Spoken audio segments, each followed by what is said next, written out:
Filipino 4, Quarter 2, Week 3.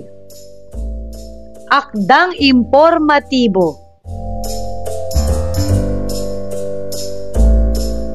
Matatag curriculum, bansang makabata, batang makabansa, with me, Teacher KMT. Magandang araw mga bata! Ngayon ay pag-aaralan natin ang tungkol sa akdang impormatibo.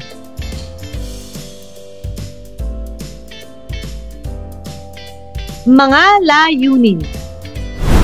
Una, nakasusulat ng tala-arawan at pansariling talambuhay.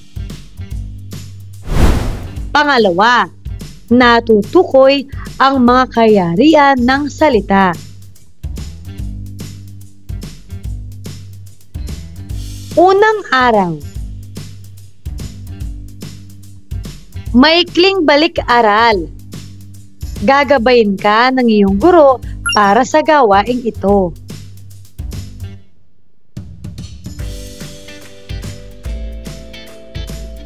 Maaari mo bang sagutin? Una, batay sa naunawaan mo, ano ang kahulugan ng talambuhay? Magaling! Isang salaysay ng tunay na buhay ng isang tao. Pangalawa, bigyan ng kahulugan ang pansariling talambuhay. Magaling! Ang pansariling talambuhay ay isang uri ng talambuhay na isinusulat ng isang tao tungkol sa kanyang sariling buhay.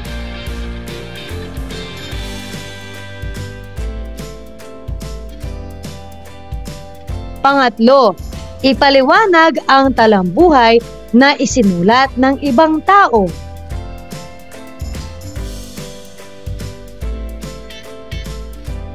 Tama! Layunin nitong ipakilala, bigyang pugay, o ibahagi ang mga aral mula sa buhay ng ibang tao. Pang-apat, bilang mag-aaral, mahalaga ba ang talambuhay? Bakit? Mahusay! Opo, dahil ito ay nagbibigay inspirasyon, dahil natututo tayo mula sa kanilang pagsusumikap, determinasyon at tagumpay na motibasyon sa pag-abot ng ating sariling pangarap. Para sa panglima, sagutin mo ito. Ano ang naalalang halimbawa ng tayutay na asonansiya sa binasang talambuhay? Magbigay ng isang halimbawa nito. Ipakita o sabihin mo ang iyong sagot sa iyong guro.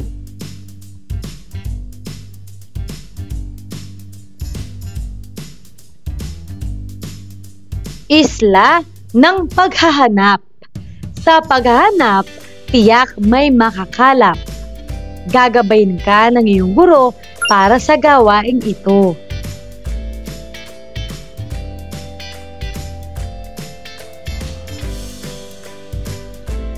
Paglinang sa kahalagahan sa pagkatuto sa aralin. Gagabayin ka ng iyong guro para sa gawaing ito.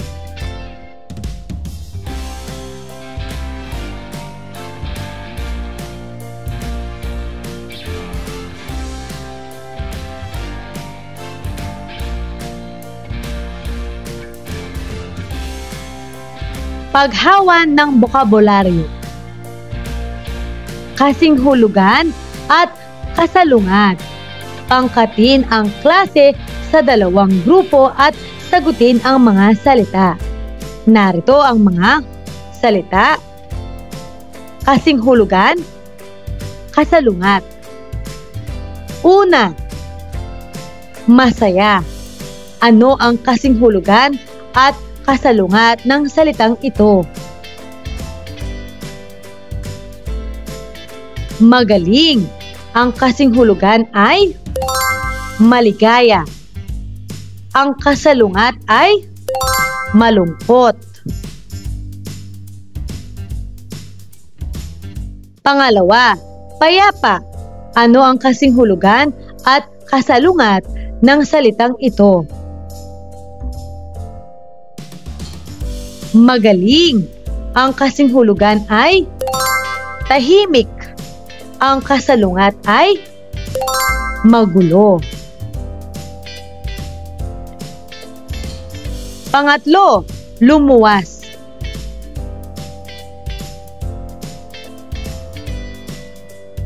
Ang kasinghulugan ng salitang ito ay pumunta. At ang kasalungat ay pabalik.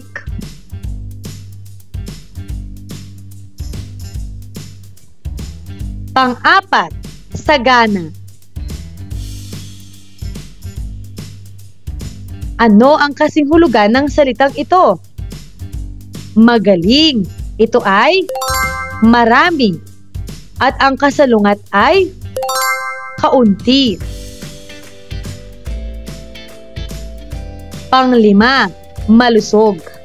Ano ang kasinghulugan at kasalungat ng salitang ito? Napakagaling. Ang kasinghulugan ay malakas. At ang kasalungat ay mahina.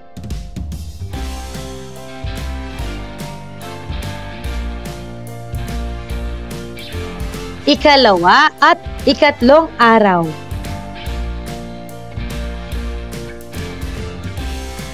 Unang aralin, pansariling talambuhay at kasinghulugan at kasalungat.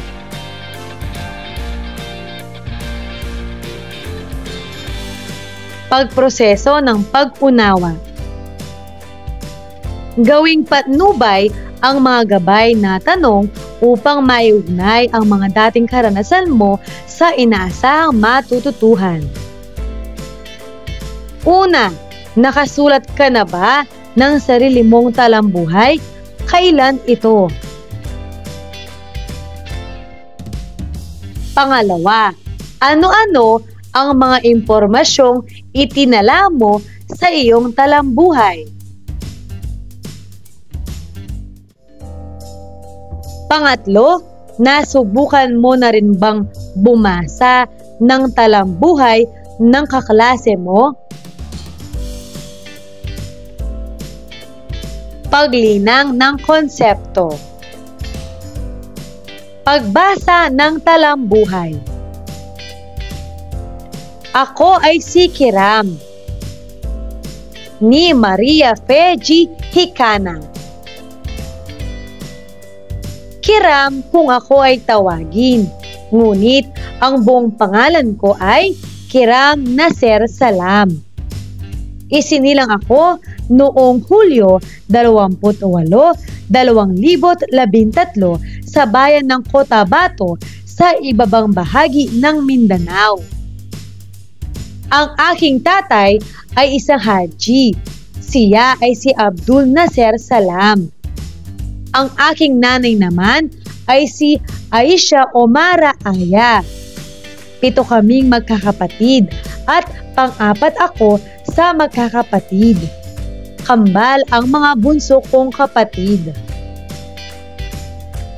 Masaya sana ang aming lugar dahil sagana ang mga pananim at malulusog ang mga hayop.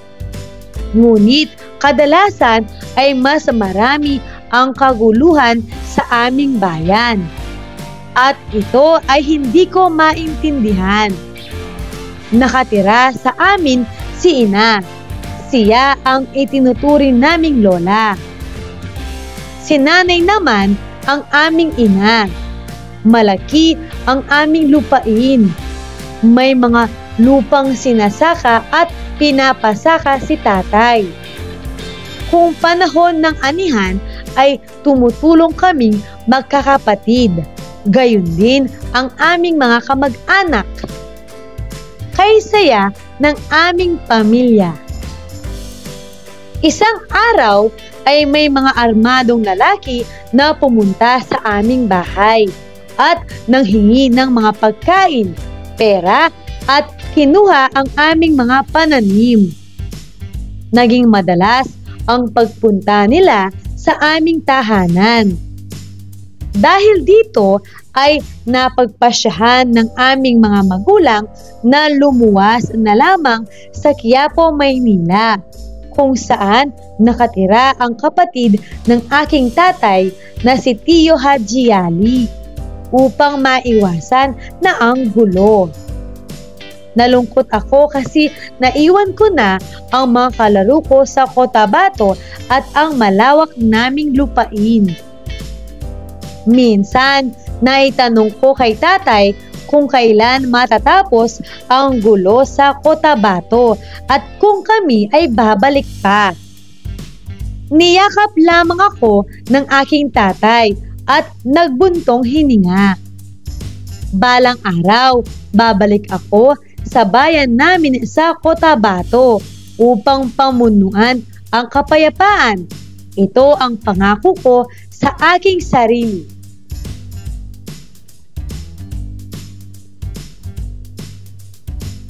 Pinatnubayang pagsasanay. Mga tanong sa talambuhay ni Kiram. Batay sa binasang pansariling talambuhay, sagutin ang mga sumusunod na tanong. Una, ano ang buong pangalan ni Kiram? Magaling! Kiram Nasser Salam. Pangalawa, bakit sila lumuwas ng Maynila? Tama! Upang maiwasan ang kaguluhan sa Cotabato.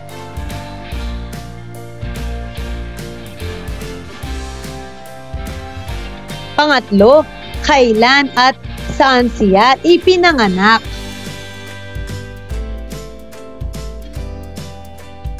Mahusay!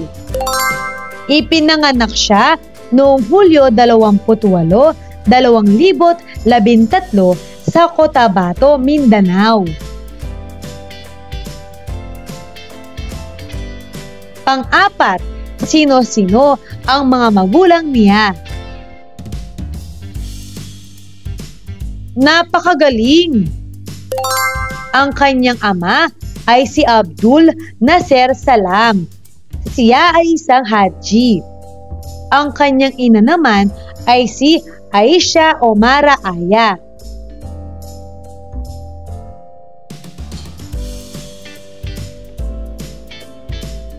Panglima, paano nilarawan ang kaniyang lugar?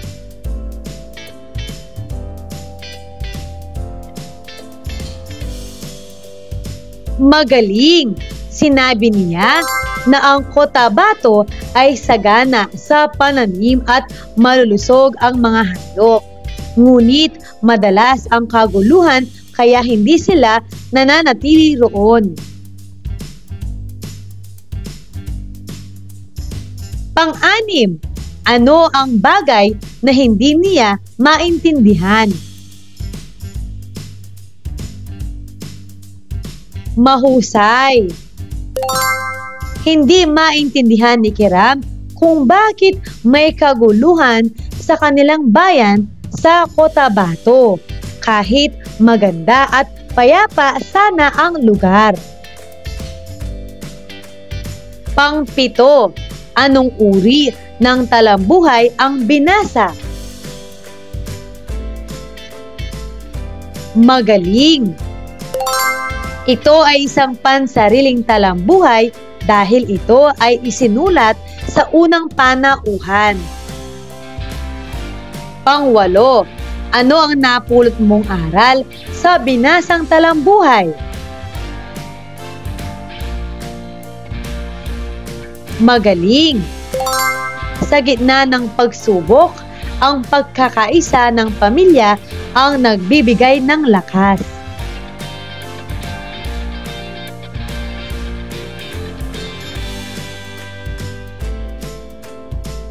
Pang-siyam, sa iyong palagay, ano kaya ang ibig sabihin ng pangako ni Kiram sa kaniyang sarili?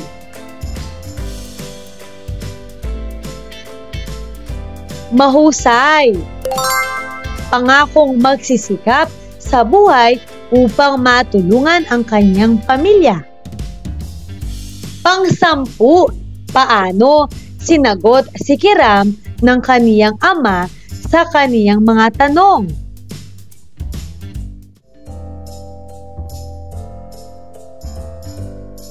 Magaling! Hindi direktang sinagot ng ama ang tanong ni Kiram kung kailan matatapos ang gulo sa Cotabato at kung babalik pa sila.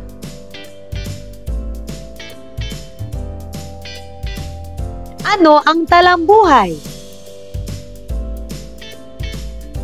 Ang talambuhay ay isang anyo ng panitikan na nagsasalaysay ng mga mahalagang pangyayari sa buhay ng isang tao. Layunin nitong ipakita ang kanyang pinagmulan, mga tagumpay, pagsubok at kontribusyon sa lipunan. May dalawang uri ng talambuhay. Una, autobiografiya o autobiography.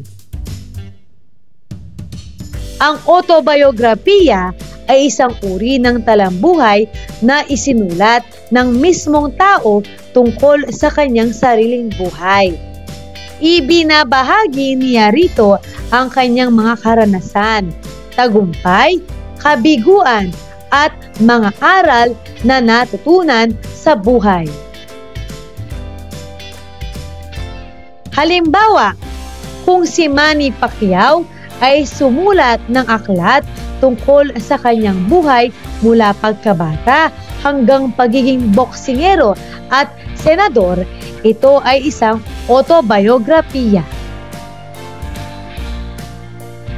Ang layunin nito ay ibahagi ang personal na pananaw ng may akda sa mga mahalagang yugto ng kanyang buhay. Pangalawa, biografiya o biography.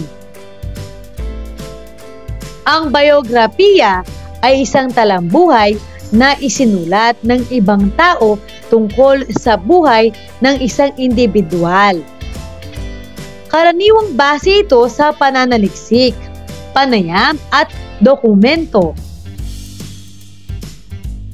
Halimbawa, isang manunulat ang nagsulat ng buhay ni Jose Rizal, batay sa mga tala, liham at kasaysayan. Ito ay isang biografiya.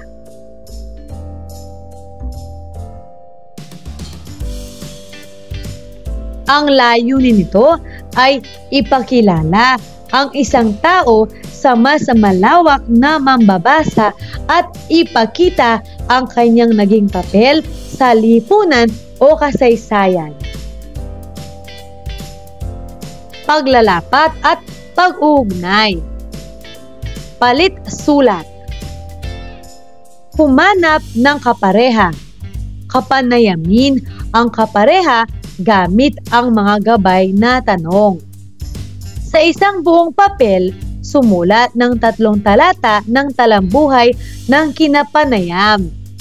Pagkatapos, ibahagi sa kapareha ang sinulat na talambuhay at magpalitan. Sa harap ng klase ay ibabahagi mo ang talambuhay ng iyong kapareha. Gawing gabay ang mga tanong sa pagsulat ng pansariling talambuhay.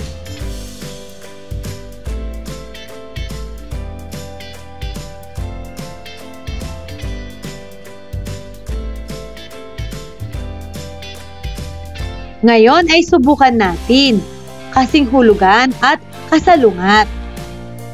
Isulat ang bawat kasing kahulugan at kasalungat ng bawat salita. Narito ang salita, kasing hulugan, at kasalungat. Una, malaki. Ano ang kasing hulugan at kasalungat ng salitang ito? Magaling. Ang kasing hulugan ay malawak at ang kasalungat ay maliit. Kasunod nito ay magulo. Ibigay ang kasing hulugan at kasalungat. Mahusay, maingay, at matahimik. Pangatlo, madalas. Ibigay ang kasing hulugan at kasalungat nito. Magaling, palagi, at madalang. Pang-apat, malungkot. Ano ang kasing hulugan at kasalungat ng salitang ito? Tama! Kasing kahulugan, matamlay. Kasalungat, masaya. At ang panghuli, malawak. Ano ang kasing hulugan at kasalungat ng salitang ito?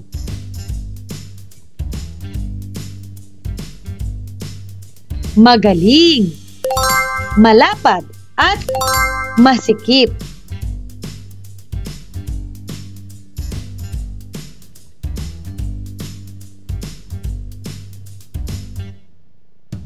Pangalawang aralin. Aralin sa wika. Tala-arawan.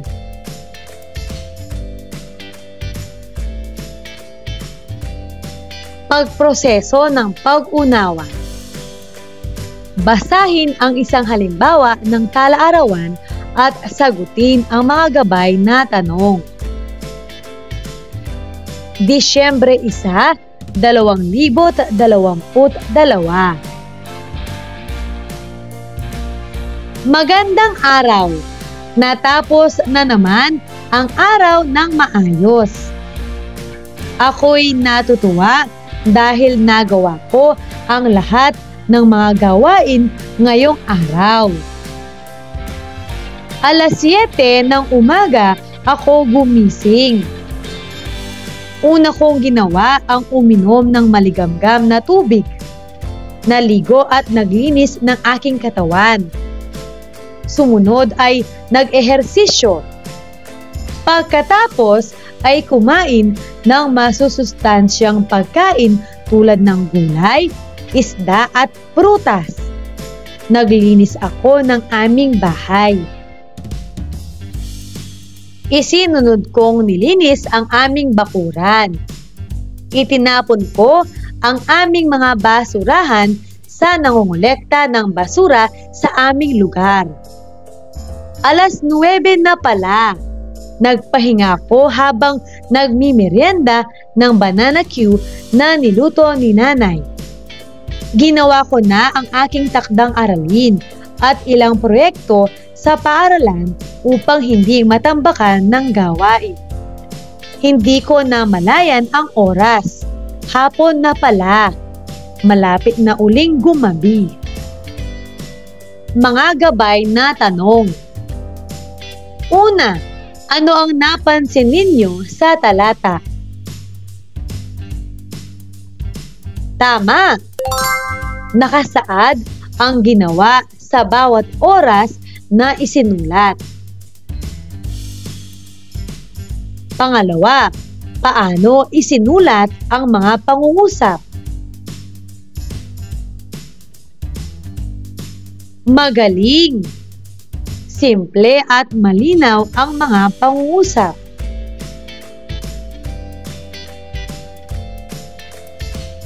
Pangatlo, ano ang napansin ninyo sa mga bantas na ginamit? Magaling! Gumamit ito ng iba't ibang bantas. Pang-apat, paano inilahad ang mga ginawa? Tama! Inilahad ang mga ginawa sa maayos na pagkasunod-sunod ng mga pangyayari sa isang araw. Paglinang ng konsepto. Pansinin na sa pagsulat ng tala-arawan ay: una, ito ay may petsa. Pangalawa, ito ay may oras. Pangatlo, nakasaad ang ginawa sa bawat oras na isinulat. Pang-apat, iba't ibang bantas ang ginagamit. Pang-lima, nagsisimula sa malalaking titik ang bawat pangungusap at nagtatapos sa bantas. Pinatnubayang pagsasanay. Tala-arawan ni Shanks.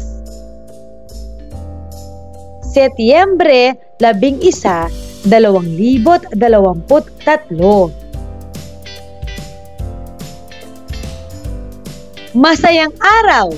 Ngayong linggo ay kami ang cleaners o mga tagalinis sa aming silid-aralan. Lunes ngayon, unang araw ng klase namin. Alas 12 na ng tanghali. Oras na ito ng aming paglilinis dahil tapos na ang aming klase. Inayos namin ang mga upuan at saka pinunasan isa-isa.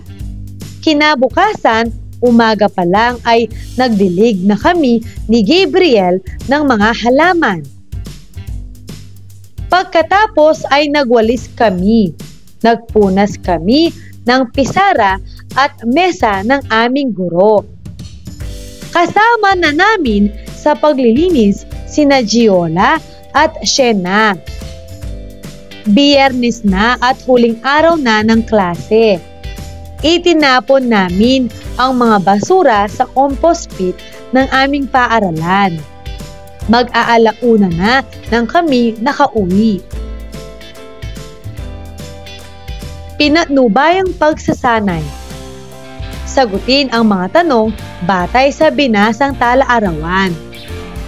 Para sa unang bilang, sino ang kasama ni Shanks na nagdilig ng halaman? Magaling! Si Gabriel ang kasama ni Shanks sa pagdilig ng mga halaman. Pangalawa, maliban sa pagdidilig ng halaman noong Martes, ano pa ang ginawa ni Shanks at Gabriel? Mahusay! Sila ay nagwalis, nagpunas ng pisara, at nagpunas ng mesa ng kanilang guro.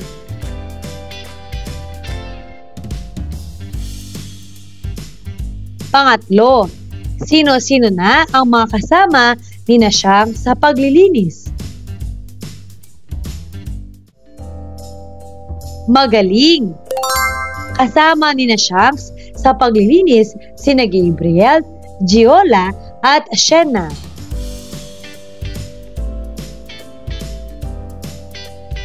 Pang-apat, bakit naisulat ni Shanks ang mga karanasang gusto niyang ibahagi? Magaling! Dahil ito ay isang masayang karanasan para sa kanya bilang tagalinis at nais niyang ibahagi ang kanilang pagtutulungan at kasipagan sa silid-aralan. Panglima, anong magandang estilo sa pagsulat at aral ang nakuha sa karanasan ni Shanks?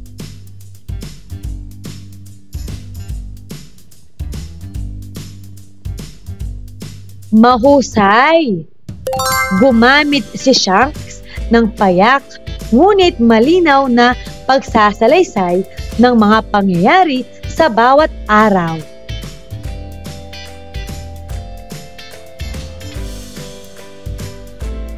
Ika-4 na araw. Paglalapat at pag-uugnay. Sumulat ng sariling tala-arawan sa kwaderno tungkol sa ginagawa mo sa iyong tahanan sa araw-araw. Buuin ito sa pamamagitan ng balangkas. Pagkatapos, palagdaan mo ito sa iyong mga magulang.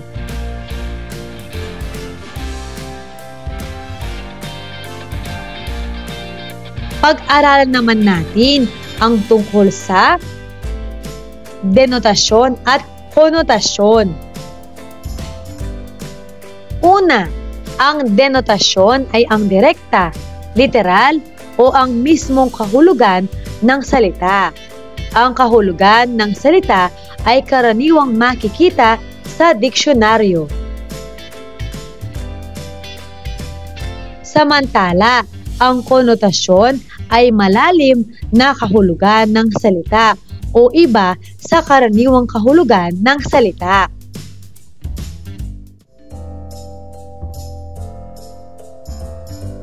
Basahin ang mga halimbawa.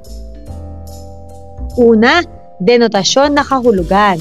Maganda ang mga bituin sa langit. Ang kahulugan ay bahagi ng kalawakan. Konotasyon, maraming nakasabit na bituin sa kaniyang polo. Ibang kahulugan, ranggo o katungkulan. Pangalawa, denotasyon, alagaan mo ang iyong puso. Kahulugan, nasa kanang bahagi ng dibdib na tumitibok. Konotasyon, hinandog niya ang puso sa bata. Kahulugan, pagmamahal.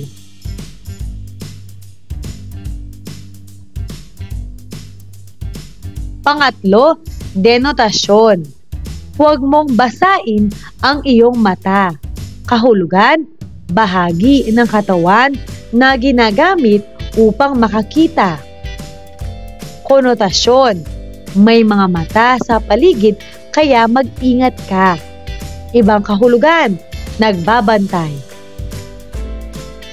Pang-apat, denotasyon, kinagat ng buwaya ang bata. Kahulugan, hayop na reptilya. Konotasyon, hinuli kami ng buwaya sa kalsada. Ibang kahulugan, ganid sa kapangyarihan.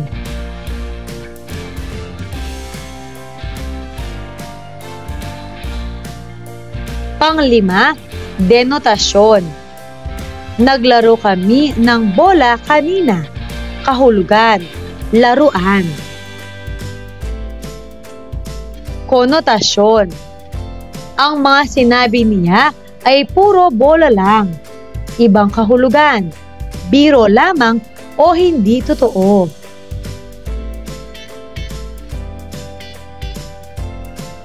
Para sa susunod na bahagi, isulat sapat lang ang D kung denotasyon at K kung ito ay konotasyon.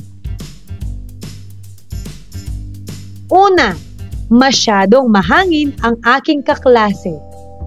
Ito ba ay D o K? Magaling. K. Pangalawa, may tinik sa aking lalamunan. Kailangan ko ng tubig. Ito ba ay D o K? Tama. D. Pangatlo, mababa ang nakuha ko sa pagsusulit. Kamote ako. Ito ba ay D o K? Magaling. K. Pang-apat, bunganga ang sumalubong sa namamalimos. Ito ba ay D o K? Magaling. K.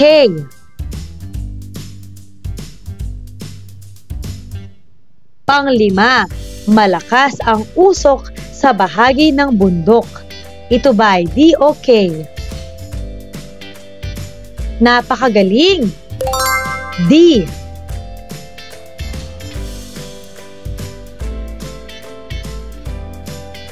Pang-anim, naubos na ang PC ng nanay sa bata.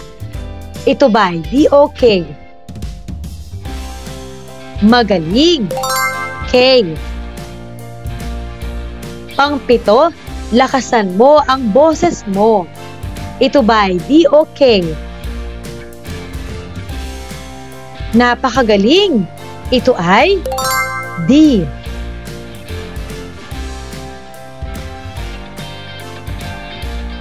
Pang-walo, hulog ka ng langit sa amin.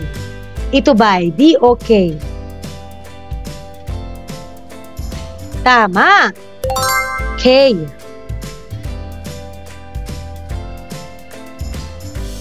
Pang-siyam, bukas ng umaga tayo magkita.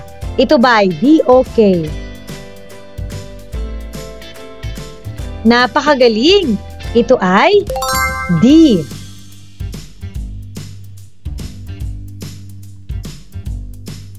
Pang-sampu, puno ng apoy ang kanyang puso.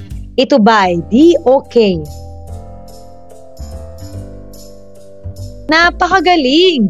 Ito ay K.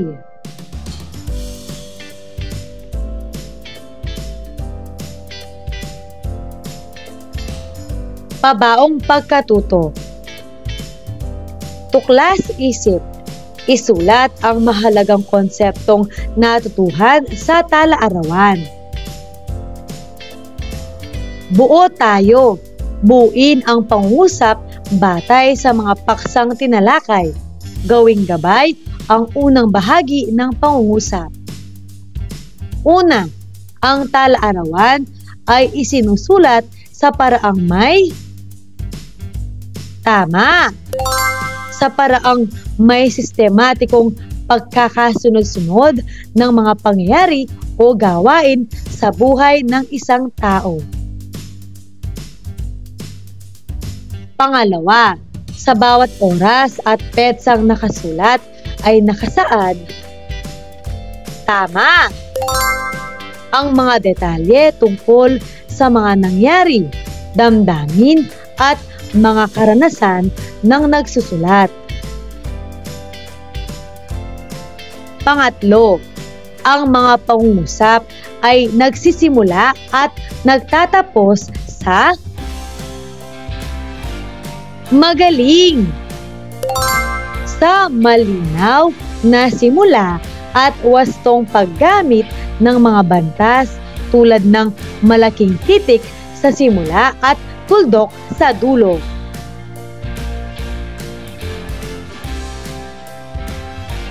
Mahusay mga bata!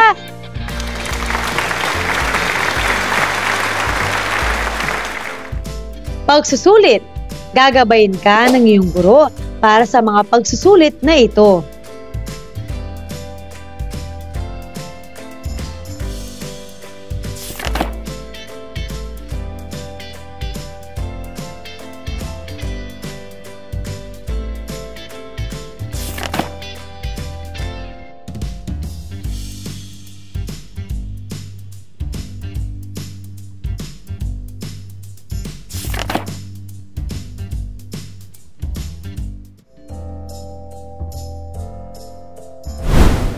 Ano ang mga natutuhan mo sa araw na ito? Ngayong araw na ito, natutuhan ko ang tungkol sa mga mahalagang impormasyon sa pagsulat ng tala-arawan. Mga kaibahan ng pansariling talambuhay sa talambuhay na isinulat ng ibang tao. Mga magkasing kahulugan at magkasalungat na mga salita. Ang pagkakaiba ng denotasyon sa konotasyon.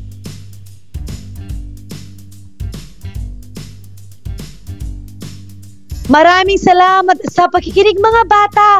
Sana'y may natutuhan kayo. huwag mong kalimutan pindutin ang like, share, at subscribe.